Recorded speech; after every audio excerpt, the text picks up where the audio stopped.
Online Manipuri Nungthili Pau Yingbiriwa Pumnamak Puthoi Laisramna Khurumjari Ahanbada Maruiba Pau Kanglai Pau Punba Kholaugi update tagila khutjarake hauji ayukta Burmagi Mintarda refugee singa ekhoi yathauba singa khuthoknari soida ngamdaba isorna pibiyu Churchanpur Mandop Laikai dagi mioi ama makhongda nongmaina kaplamle Burmagi Mintarda ngase ayuktagi amuk khuthokna bahore athauba singi thongni biu asoyangam yaudanaba Irang loishinna bakanna hotnari dipu gangmai Hill Area Committee gi maikai digi state asida tholiba irang asi loishinna bakanna hotnari haina Hill Area Committee gi chairman su oiriba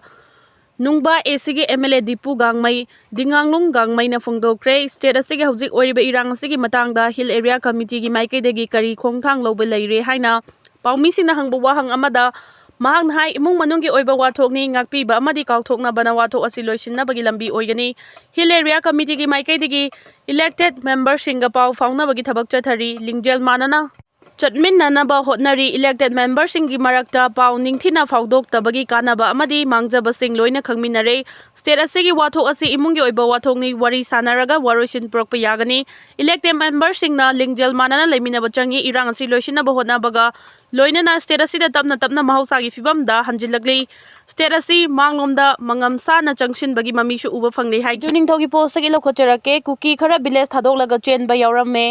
Chendanaba KNF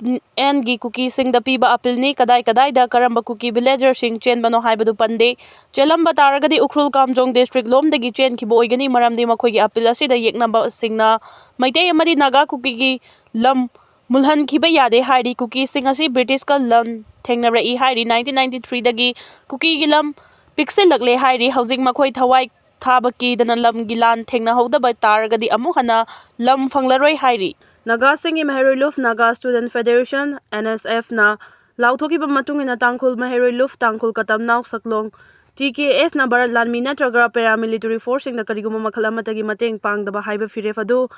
haujisu hongba leite masiga loinana TKS ki maikai dagi hingchai aitamba Law Armed Forces Special Power Act 1958 Naga gi lamda thamjilakpabu akan mongda condemn tawi hairi TKS ke Information and Publicity na thadorak pacherol amada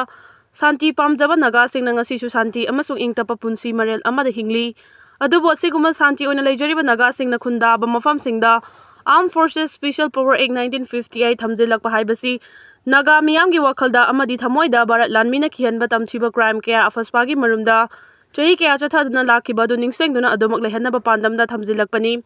afaspagi marumda naga sing victimized tawduna hak khongawnaba thabak kaya barat lanmina chatharaga paswana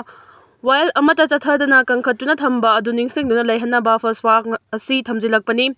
maramasina Naga Student Federation gi Federal Assembly na lawkiba waref Armed Forces Special Power Act 1958 Naga singi area dagi repeal tawgadabani haiba waref adu TKS na mapungfa na sawgali makha tabada TKS na konba mafamda leiriba tangkhul maheroi sing amadi kanagumba lanai mioi amata na Indian Armed Forces ka loina duna sinba thoromda saruk yaroidabani Indian Armed Forces na sinba official oiba inbed amatada saruk yaba natraga thorom pangthongnaba mateng pangbana chingba amata tawroidabani tangkhul katamnaw saklong na konba mafamda leiba mipum khuding na Naga Student Federation gi warep asi ngakna chatkadabani kanagumana warep asigi mayokta barat lanmina sinba thabak thoram singda saruk yaramba natraga mateng panglamba thoklabadi akanba thabak lokhatkani hairi